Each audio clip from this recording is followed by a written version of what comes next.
Del libro El giro de colonial, reflexiones para una diversidad epistémica más allá del capitalismo global, vamos a exponer el capítulo escrito por el filósofo colombiano Santiago Castro Gómez, titulado Decolonizar la universidad, la ibris del punto cero y el diálogo de saberes. Bueno, inicialmente queremos esbozar estas tres categorías que él expone en el título. Decolonizar la universidad, pues con este título está planteando la problemática, y es que la universidad es una institución colonial. Eso lo vamos a desarrollar más adelante. Cuando habla de la ibris del punto cero, habla de ella como un modelo epistémico hegemónico del modelo científico occidental. Y el diálogo de saberes como la forma de decolonizar el conocimiento eurocéntrico y las instituciones que lo producen y reproducen. También como la forma de crear un pensamiento complejo, transdisciplinar y transcultural que esté al servicio de la humanidad y no del capitalismo. Sobre la problemática que nos va a plantear Santiago Castro de la universidad como una institución colonial, él va a señalar los vínculos que existen entre la universidad latinoamericana y la colonialidad del saber. Esta crítica va dirigida particularmente a las ciencias sociales y humanidades, que no solo arrastran la herencia colonial de sus paradigmas, sino que refuerzan la hegemonía cultural, económica y política de Occidente. Santiago Castro sostiene que la Universidad de Latinoamérica, es decir, su pensamiento como pues la forma como está estructurada y cómo se inscribe que se inscribe en el triángulo de la colonialidad. O sea, la colonialidad del ser, la colonialidad del saber y la colonialidad del poder. En este ensayo, Santiago Castro va a sostener que la universidad también tiene el poder de romper con este triángulo moderno desde la transdisciplinaridad y el pensamiento complejo, que son modelos emergentes desde los que se puede empezar a tender puentes hacia un diálogo transcultural, que incluya todas esas culturas que fueron eliminadas, rechazadas e invisibilizadas por la hegemonía occidental. Él va a retomar de la condición posmoderna de Jean-François Lyotard dos versiones sobre la función de la universidad, o del relato moderno de la legitimación del poder y cómo se vincula institucionalmente con la universidad. Entonces se trata de metarrelatos que sirvieron para legitimar la producción y la organización de conocimientos en la universidad. Un primer metarrelato es el de la educación del pueblo. Según este, la ciencia y la tecnología pues son útiles a las naciones para progresar y mejorar las condiciones de vida para todos. Y se centra en la formación de técnicos que generen conocimientos útiles, como ingenieros que construyan vías, carreteras, edificios, administradores, funcionarios públicos. Un segundo relato de la universidad es la del progreso moral de la humanidad. Entonces, según la función de la universidad es formar técnicos, no es formar técnicos, sino humanistas que eduquen moralmente al resto de la sociedad. Aquí se busca formar líderes espirituales y que la universidad sea como el alma mater de la sociedad. Bueno, Santiago Castro también va a reconocer que estos dos modelos de universidad han estado en competencia y que están en competencia, pero no se interesa tanto en señalar lo que los diferencia, sino lo que tienen en común y que arrastra esa herencia colonial. Un primer elemento que tienen en común estos dos modelos o metarrelatos sobre la universidad es que poseen una estructura arbórea del conocimiento y de la universidad misma, que ambos modelos comparten la idea de que los conocimientos tienen unas jerarquías, unas especialidades, unos límites entre unos campos y otros que no pueden ser traspasados. Y otro elemento que comparten es que la universidad se ve como un lugar privilegiado de producción de conocimientos, y que solo en esta se produce el conocimiento que contribuye al progreso moral y material de la universidad, de la sociedad. En la universidad se legitima el conocimiento y se separa el conocimiento útil, o sea, la episteme y la ciencia, del inútil, que sería la doxa. Y pues la doxa entendida como saber popular, como conocimiento obtenido a través de la experiencia. Afirma entonces Castro Gómez que estos dos elementos pertenecen a las herencias coloniales señaladas por el sociólogo peruano Edgardo Lander, y sostiene la tesis de que tanto la estructura arbórea y disciplinar del conocimiento como la postulación de la universidad como ámbito fiscalizador del saber reproducen un modelo epistémico colonial que él denomina ibris del punto cero. Entonces, sobre la ibris del punto cero explica Santiago Castro que entre 1492 y 1700 se empieza a configurar, pues dado que se rompe con la visión orgánica del mundo y que antes de 1492 existía una visión en la que la naturaleza, el hombre y el conocimiento formaban un todo interrelacionado. Con el descubrimiento de América y el absolutismo, Europa sale de la Edad Media y también durante el absolutismo se empiezan a configurar los estados modernos. Y ya con la formación del sistema mundo capitalista se da una separación del hombre y la naturaleza, y en la que el conocimiento empieza a servir como un mecanismo para ejercer un control racional sobre el mundo. En la emergencia del nuevo paradigma filosófico va a ser muy influyente René Descartes, que tanto en el discurso del método como en las meditaciones metafísicas va a exponer que entre mayor sea la distancia entre el sujeto y el objeto, mayor será la objetividad. Entonces con Descartes se da una separación entre el investigador y el objeto de estudio. El investigador empieza a estar como en un punto muy elevado, alejado de la realidad, sin que lo toque ni lo contamine. Para Descartes, todo aquello que tenga que ver con la experiencia representa un obstáculo epistemológico. Y él va a ser el que va a separar la doxa de la episteme. Bueno, la doxa, como ya dijimos, entendida como el conocimiento que proviene del sentido común, el conocimiento popular, tradicional, ancestral, que es resultado de la experiencia, mientras la episteme va a ser resultado de un proceso de producción de un conocimiento científico. Entonces Descartes es el que elimina la doxa como un saber válido. Para este filósofo la clave para entender el universo se encontraba en el pensamiento matemático. Entonces la visión que organiza el mundo, la visión pues orgánica del mundo fue reemplazada por el mundo entendido como una máquina, que solo se puede entender dividiéndolo en el mayor número de fragmentos para luego recomponerlo según un orden lógico matemático. Igual va a suceder posteriormente con Isaac Newton, que va a entender el universo como una máquina, sin vida, sin moral, ni fin, solo movimientos y ensamblajes que pueden explicarse de acuerdo con la disposición lógica de sus partes. Santiago Castro también va a resaltar la universidad moderna como la que encarna esa ibris del punto cero.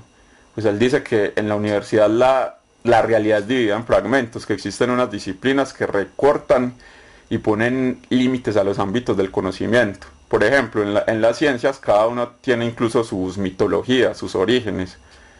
Durkheim, Marx y Weber pues aparecen como los padres de la sociología, los griegos como los padres de la filosofía, Newton como el padre de la de la física moderna. También la universidad tiene unas jerarquías que pues, se organizan facultades, departamentos, programas. Cada programa tiene unos especialistas que definen su funcionamiento, qué es lo que se debe leer, qué es lo que deben saber los estudiantes.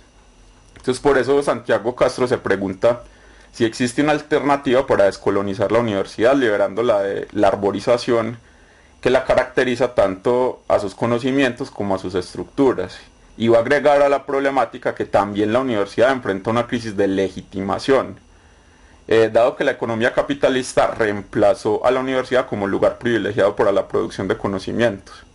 Entonces el saber que es hegemónico en estos momentos ya no es el que se produce en la universidad y que sirve a los intereses del Estado, sino que se produce en la empresa transnacional. Entonces la universidad no produce saber bajo la guía del Estado, sino que lo produce el mercado bajo la guía de sí mismo. La universidad ya no puede fiscalizar el conocimiento, deja de ser el ámbito en el cual el conocimiento reflexiona sobre sí mismo. No sirve más al progreso material de la nación ni al progreso moral de la humanidad, sino que más bien funciona como una microempresa, en la cual la era del educador y el maestro parece haber llegado a su fin, pues nos dice Santiago Castro, y que la función de la universidad ya no es educar, sino enseñar a investigar, lo que significa producir conocimientos pertinentes, esos que son útiles a la biopolítica global en la sociedad del conocimiento.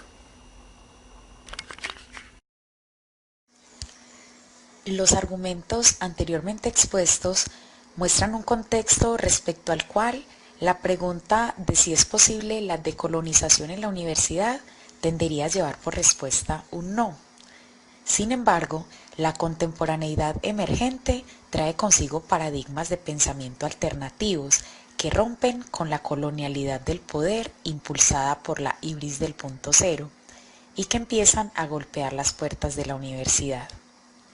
En este sentido, es importante mencionar a Edgar Morin, erudito e incansable estudiante de las ciencias contemporáneas y quien ha venido desarrollando ideas, conceptos y modelos de complejidad, considerado el fundador del pensamiento complejo. Desde esta perspectiva, el paradigma del pensamiento complejo se ha dado a la tarea de desafiar las visiones, imágenes y creencias contenidos en los metarrelatos y demás narrativas que han implantado en los seres humanos, determinando en gran medida su actuar y su forma de asumir la realidad y cotidianidad.